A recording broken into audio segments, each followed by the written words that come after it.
kita pun dapat memetik manfaatnya, agar di masa yang akan datang, mulai sekarang sampai selama-lamanya, kita bisa memanfaatkan hidup kita untuk mencapai 4 hal yang dapat kita peroleh sebagai seorang umat Buddha: kecukupan ekonomi, posisi yang baik, usia panjang, dan juga terlahir di alam bahagia setelah kehidupan ini.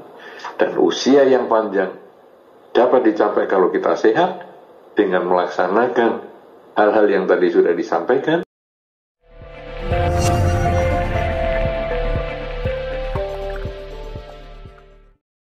Saudara-saudara, memang kepergian seseorang tentu menjadi satu kehilangan bagi kita. Dan kalau sudah 2 tahun berjalan seperti pada kesempatan saat ini, kehilangan itu kadang-kadang sudah mulai dapat kita atasi rasa kehilangan itu, dan kemudian kita mulai menjalankan kehidupan kita sehari-hari seperti biasa, walaupun tentu seperti yang tadi saya sampaikan, ada rasa kehilangan dan ada upaya untuk mengganti, memperbaiki. Jadi kalau dulu biasanya mendiang melakukan ini, tetapi karena sekarang sudah tidak ada, maka siapa ya yang harus menggantikan tugas-tugas mendiang yang secara khusus itu? Karena bagaimanapun juga, kesedihan atas kepergian mendiang tidak dapat berlarut-larut. Kita harus terus berjuang mengisi kehidupan ini dengan sebaik-baiknya. Bahkan kita merasa bahwa kita dipercaya oleh mendiang untuk menjalankan tugas kehidupan tanpa ada mendiang bersama dengan kita. Karena kita merasa dipercaya, maka kita harus melakukan yang terbaik, sehingga pada saat nanti kita selesai juga tugas kehidupan kita di kehidupan ini, kita merasa sudah melakukan sesuatu yang terbaik walaupun tanpa mendiang. Nah, inilah sebetulnya yang menjadi satu makna utama kepergian mendiang itu. Bukan hanya kita jadikan alasan untuk bersedih, tetapi justru dijadikan motivator, dijadikan penggerak, supaya kita itu justru lebih bersemangat daripada sebelumnya. Ibaratnya, kalau dulu mungkin ada kereta itu, kalau kita masih bisa melihat kereta, karena sekarang saya lihat rasanya sudah jarang ada kereta, ataupun kalau di Samarinda kayaknya nggak ada kereta kuda ya. Belum pernah melihat ini. Tapi kalau di beberapa kota di Indonesia dan juga mungkin di dunia, termasuk kota-kota besar, kalau kita lihat ada wisata dengan menggunakan kereta kuda. Kemudian kereta kuda ini biasanya 2. Kuda ada 1, ada juga 2. Kemudian ditarik kuda untuk keliling kota atau keliling ke tempat-tempat wisata tertentu. Nah, kalau sekarang kereta kuda yang mestinya ditarik oleh 2 kuda ini kemudian hanya 1 kuda, maka kuda yang 1 ini harus kerjanya lebih keras untuk memperoleh kecepatan kereta yang sama apabila ditarik oleh 2 ekor kuda. Demikian pula dengan kepergian mendiang.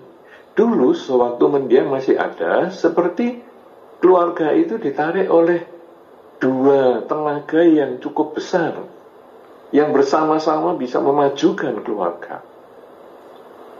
Nah, itu yang kita harus syukuri, bahwa dulu ada mendiang kita bisa barengan ya.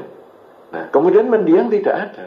Wah, tentu sedih sekali. Kita masih ingat 2 tahun yang lalu, saya pun juga mengisi acara ini juga secara online, karena sejak itu memang saya selalu mengisi online. Tentu kesedihan itu luar biasa sekali, karena ibaratnya biasanya 2 kuda kuda ini kemudian tinggal satu. Tetapi bagaimanapun juga kereta yang namanya keluarga ini tetap harus berjalan. Nah, sehingga satu kuda ini yang menarik dengan kecepatan yang sama atau dengan kekuatan yang lebih besar, supaya kereta yang berjalan itu menjadi kecepatannya sama. Seperti ketika dulu masih ditarik 2 ekor kuda.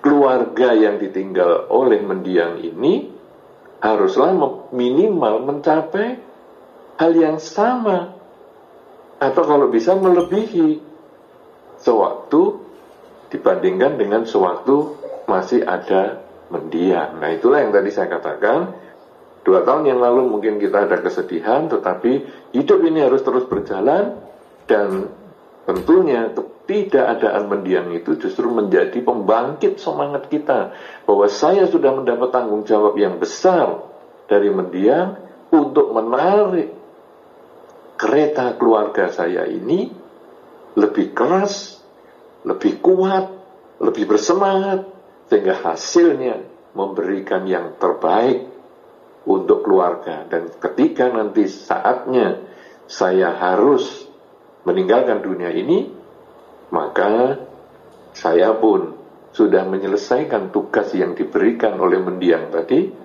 dengan yang terbaik.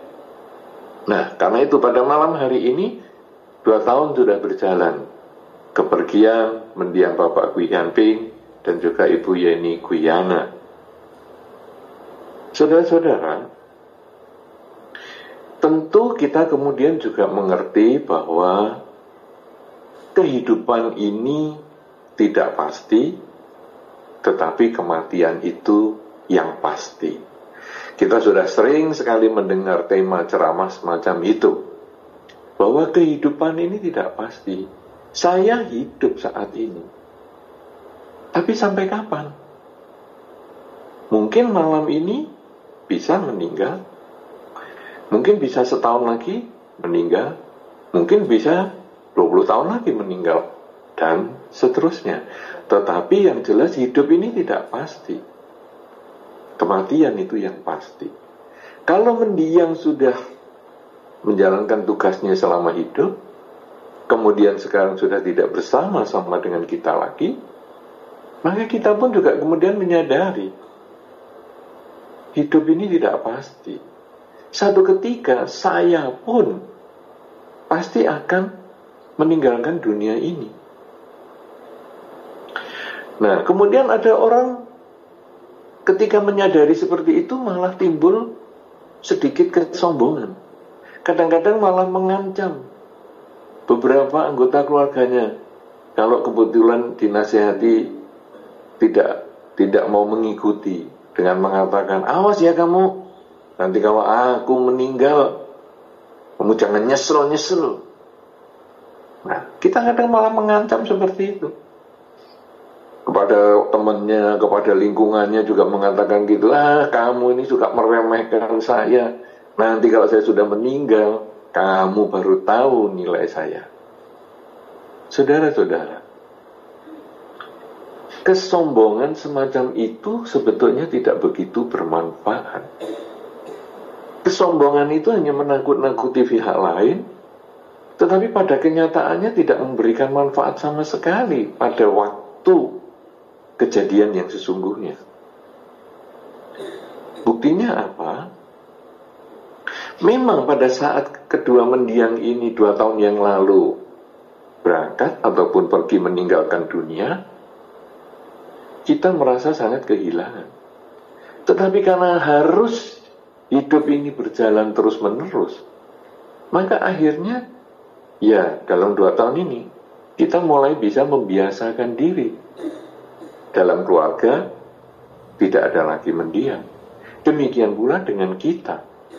Kalaupun kita ngancam, kamu nanti kalau nggak ada bakal menderita dan sebagainya, betul. Pada saat kita nanti meninggalkan dunia ini, mungkin mengagetkan lingkungan kita, mungkin membuat kita menjadi, waduh, sulit sungguhan ini ya, karena tidak ada beliau. Tapi itu hanya berjalan beberapa waktu. Kemudian setelah itu ya hidup jalan lagi secara biasa. Dan kadang-kadang kita hanya diingat pada saat peringatan-peringatan semacam ini. Oleh karena itu kesombongan bahwa kalau nggak ada saya, kalian itu bakal menderita, sebetulnya itu tidak perlu kita ucapkan. Karena itu hanya meningkatkan rasa kebanggaan sendiri. Tetapi sesungguhnya tidak ada manfaat sama sekali. Nah, oleh karena itu saudara-saudara, kita kemudian lalu merenungkan, wow, berarti saya ini tidak terlalu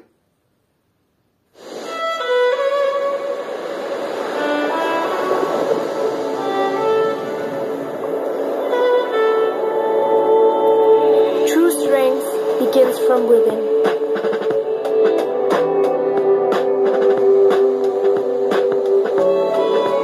My inner beauty, strength, and confidence shine through because of my health.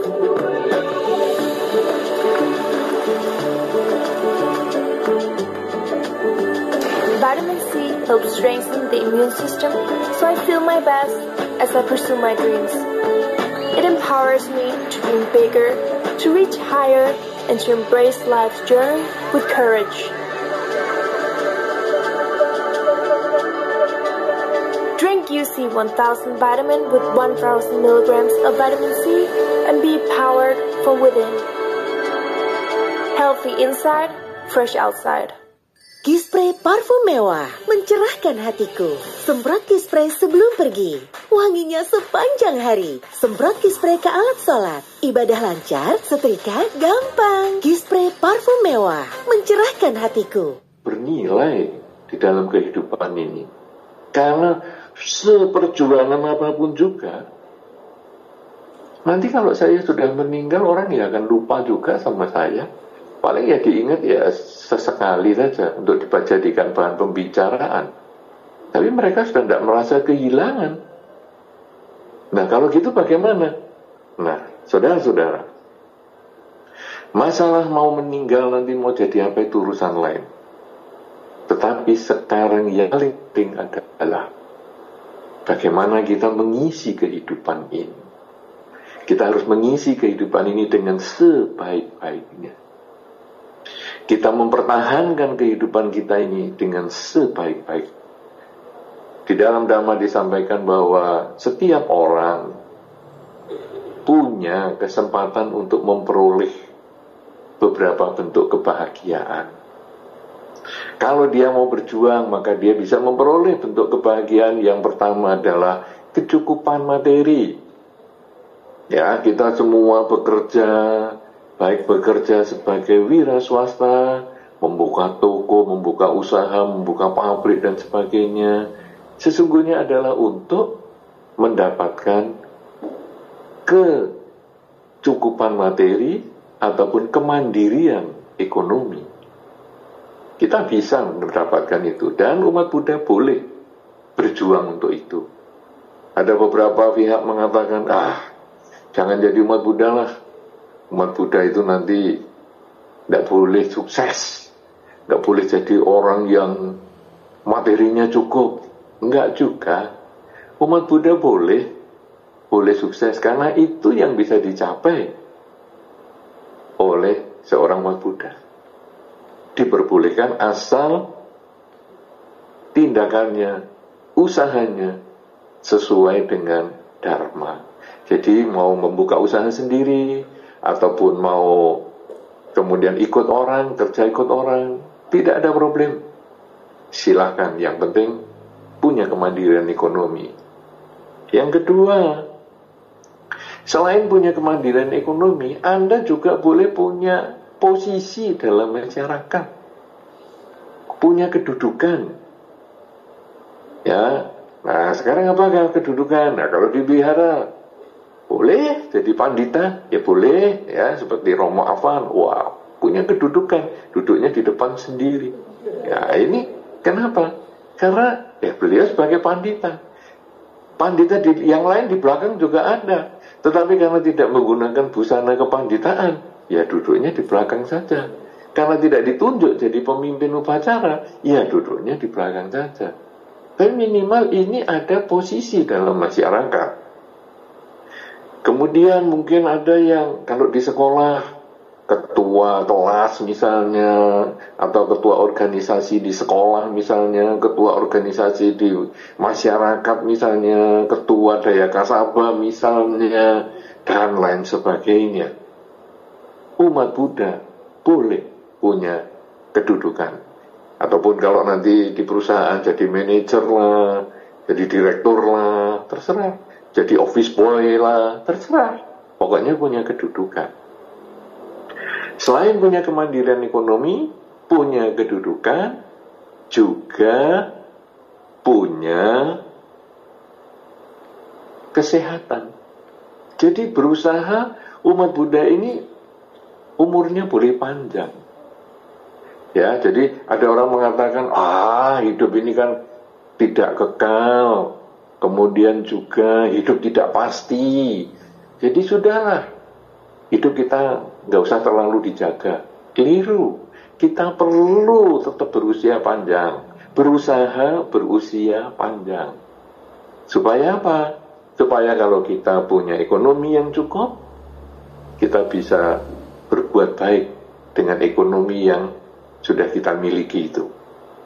Kalau kita punya kedudukan yang baik, kita juga bisa berbuat baik lebih lama dengan posisi yang kita miliki. Jadi usia yang panjang itu bermanfaat untuk kita berbuat baik, memanfaatkan kepemilikan kita, baik milik secara ekonomi maupun milik secara posisi. Kemudian yang keempat, umat Buddha juga bisa mendapatkan kebahagiaan setelah kehidupan ini, yaitu terlahir di alam bahagia. Kenapa? Karena dia kecukupan ekonomi dan dimanfaatkan untuk waktu yang panjang, dia punya posisi yang baik, dimanfaatkan untuk dalam waktu yang panjang, maka setelah kehidupan ini selesai, dia bisa terlahir di alam bahagia. Nah, sekarang mungkin saja Bapak Guiyan Ping dan Ibu Yeni Guyana dalam kehidupannya tentu kita sudah tahu memiliki kecukupan ekonomi, kemudian juga mempunyai posisi yang baik di masyarakat maupun dalam keluarga. Dengan usianya beliau semasa hidupnya selalu mengisi kebaikan, memanfaatkan kondisi ekonomi maupun posisinya, maka setelah beliau tidak ada bersama kita, kemungkinan juga beliau akan terlahir di alam bahagia. Nah, kita pun juga demikian, saudara. Kita yang masih hidup, kita yang masih berusaha berusia panjang, tentunya kita harus berusaha mendapatkan kondisi ekonomi yang baik dan posisi yang baik, dan memanfaatkan itu semua untuk kebahagiaan lingkungan kita, untuk kebahagiaan diri kita, dan untuk kebahagiaan semua makhluk. Saudara-saudara, bagaimana sekarang supaya kita bisa memperoleh kesehatan yang baik? Karena kalau memperoleh kecukupan ekonomi, kadang beberapa penjelasan di dalam Dhamma sudah disampaikan, yaitu misalnya saja ya bekerja sesuai dengan Dhamma, tidak melanggar sila, itu kecukupan ekonomi. Demikian pula memperoleh pangkat juga hendaknya jangan melanggar sila dan seterusnya. Itu sudah bisa dijelaskan di kesempatan lain. Tetapi sekarang bagaimana supaya kita bisa sehat? Dhamma pun memberikan penjelasan, sehingga kalau kita bisa menjalankan sesuai dengan Dhamma yang disampaikan ini, minimal kita bisa memperoleh kesehatan yang cukup, sehingga hidup kita ini dapat kita manfaatkan. Karena di dalam Dhamma pernah disampaikan, tidak sakit itu adalah keuntungan yang terbesar. Jadi kesehatan itu keuntungan yang terbesar. kita bisa kaya raya, kita bisa punya posisi yang tinggi. Tapi kalau sakit-sakitan, untuk apa? Kita akan merasa, aduh, badanku jalan ke sana saja sakit, berbaring juga sakit, walaupun duitnya banyak, tapi nggak ada gunanya. Tapi kalaupun sekarang duit secukupnya, tapi kita sehat, bisa jalan ke sana ke sini, bisa ya keliling-keliling kemana saja, bisa melakukan apa yang kita sukai. Kesehatan itu sangat berharga. Karena itu di dalam Dhamma dikatakan, tidak sakit itu adalah keuntungan yang terbesar. Saudara-saudara, bagaimana supaya kita tidak sakit sekarang? Saya yakin Anda semua juga kepingin tidak sakit. Atau di antara Anda ada yang kepingin sakit? Karena kadang-kadang orang dikasih nasihat itu malah, biarin aja, saya maunya gini kok. Jangan marah-marah, nanti kamu emosi, jantungmu nggak tahan, stres. Biarin, memangnya aku begini, nah, berarti kan kepingin sakit itu.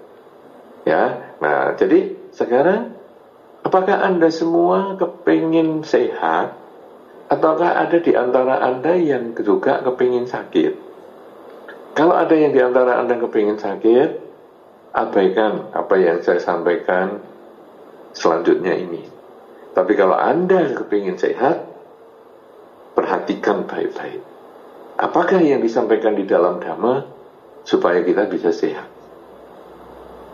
Saudara-saudara, hal yang penting di dalam Dhamma yang perlu kita miliki untuk tidak sakit adalah ketenangan pikiran.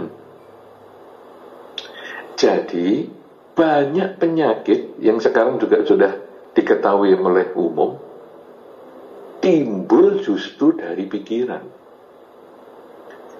Kadang-kadang kita kan nggak enak ya, kepala kok pusing ya, perutku sakit nih, duh napasku cepet ya, malam aku kok ya nggak bisa tidur, kemudian makan juga nggak begitu enak, kemudian kita pergi ke dokter, dokter periksa kita semua, check up semua, kemudian dokter mengatakan nggak apa-apa sih kamu. Loh dok, kok nggak apa-apa gimana?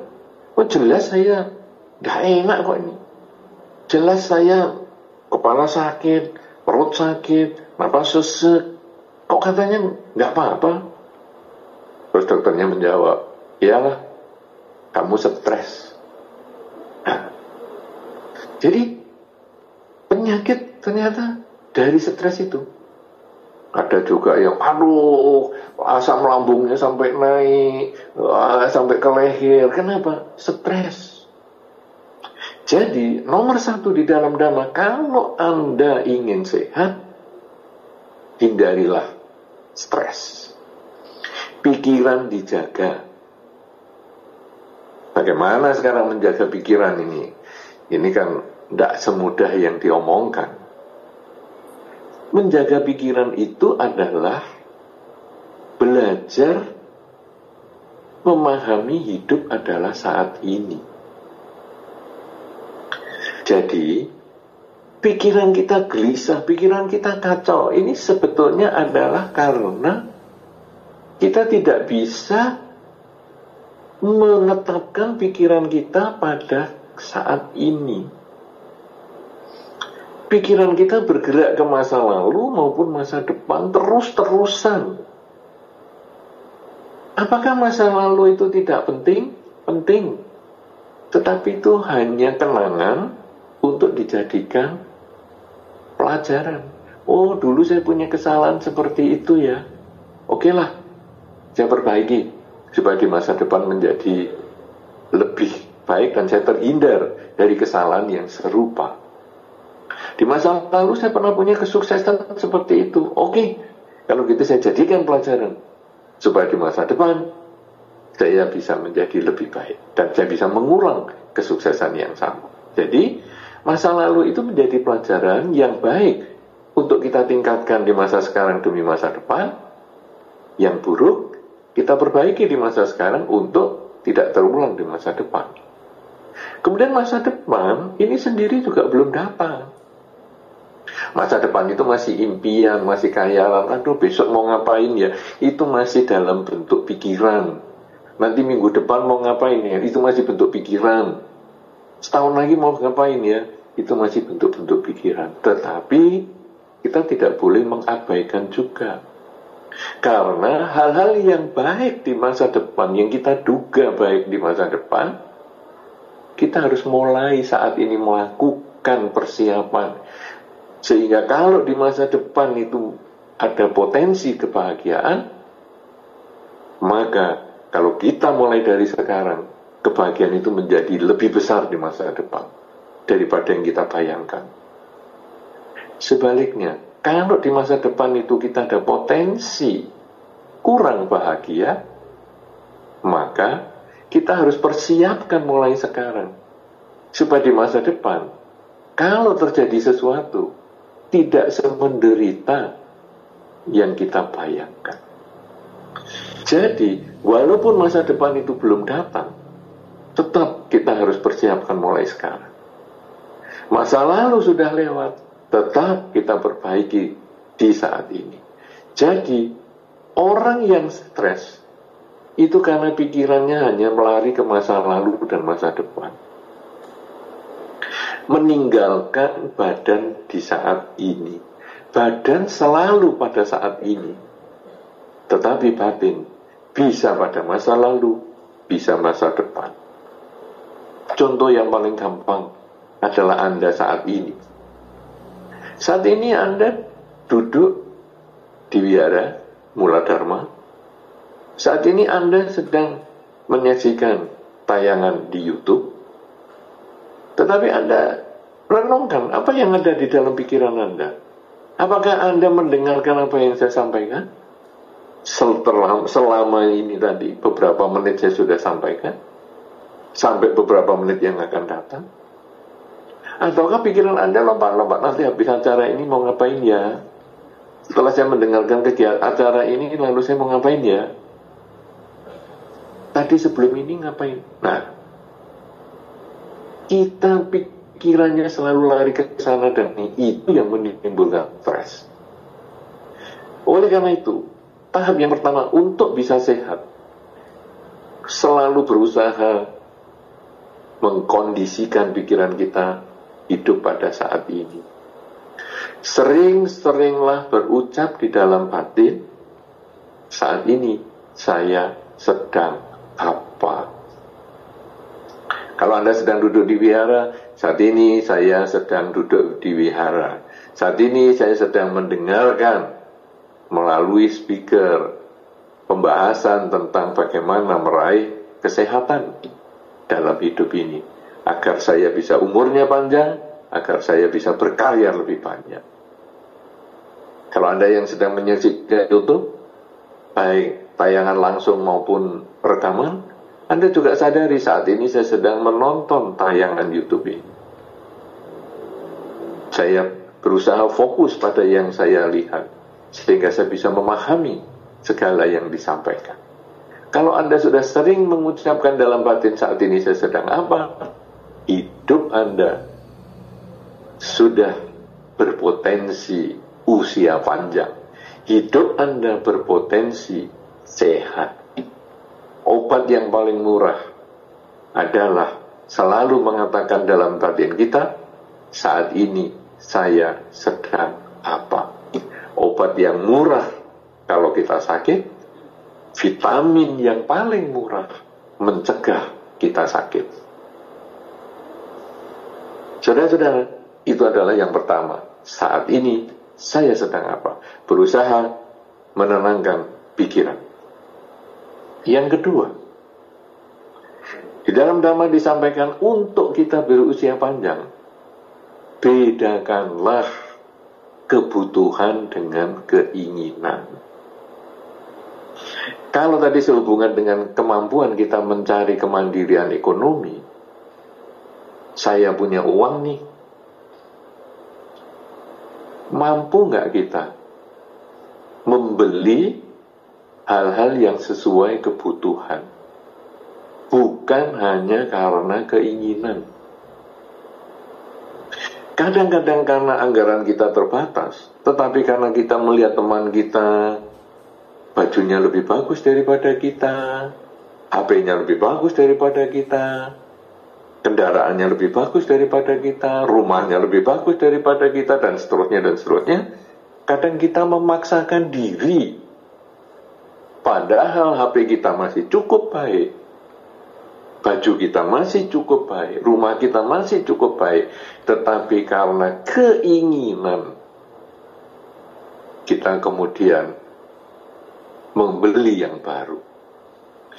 Keinginan itu tidak pernah ada batasnya, karena keinginan adalah bagian dari ketamaan kita. Tapi kalau kebutuhan, itu ada batasnya.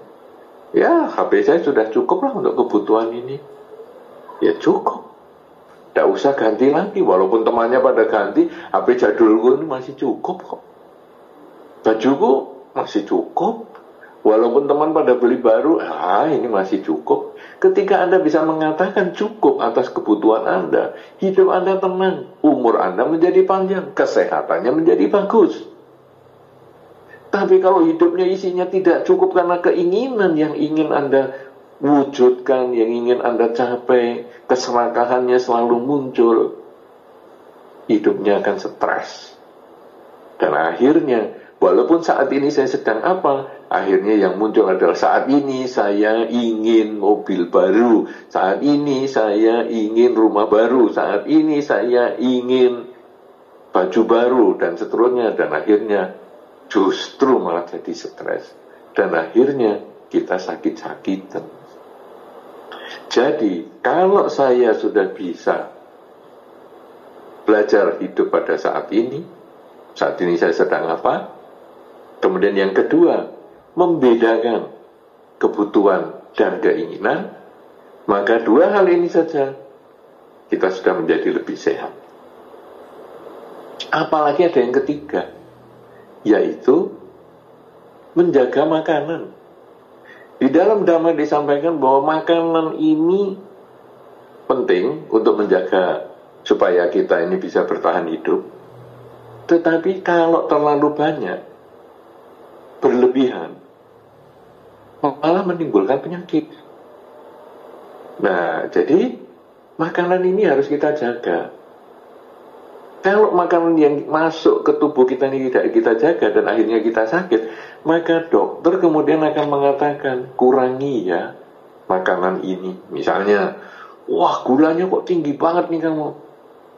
Kemudian dokter mengatakan, kurangi makanan yang manis-manis. Kenapa?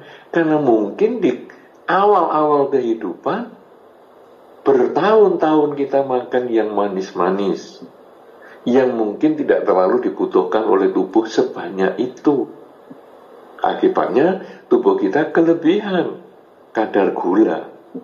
Dan akhirnya dokter mengatakan kurangi gula.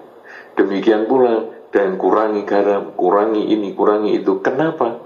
Karena kita tidak bisa menjaga mulut kita. Kita hanya makan yang kita inginkan, bukan makan yang kita butuhkan.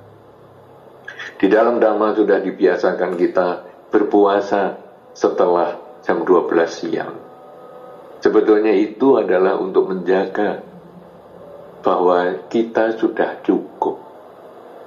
Anda tentu tahu para biku, semua yang di depan Anda maupun yang tidak di depan Anda pun, dimanapun saja, para biku makan sebelum jam 12 siang.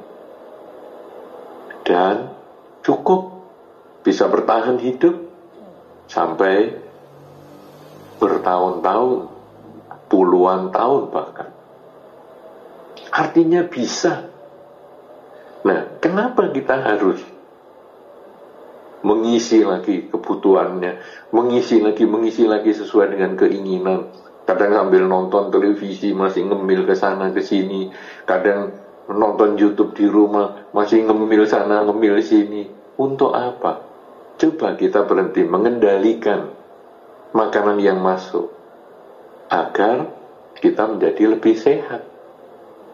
Nah, jadi menjaga pikiran agar hidup pada saat ini penting. Ulangi terus, saat ini saya sedang apa.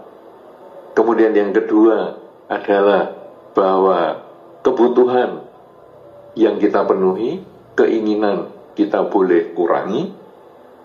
Jadi membedakan kebutuhan dan keinginan. Kemudian yang ketiga, makanlah sesuai kebutuhan. Karena banyak penyakit muncul karena makanan. Kemudian yang keempat, istirahat yang cukup. Istirahat ini penting sekali, saudara. Karena kalau Anda kerja terus, lama-lama ya sakit. Anda punya kendaraan, kemudian digeber terus dari Samarinda Balikpapan, Samarinda Balikpapan, terus tidak pernah berhenti selama 2 hari, 3 hari, seminggu, 2 minggu, sebulan, 2 bulan, tanpa istirahat. Kendaraan aja bisa rusak. Apalagi tubuh manusia. Kadang-kadang Anda kepingin punya kecukupan ekonomi, kemudian Anda kerja keras sampai tidurnya berkurang banyak sekali.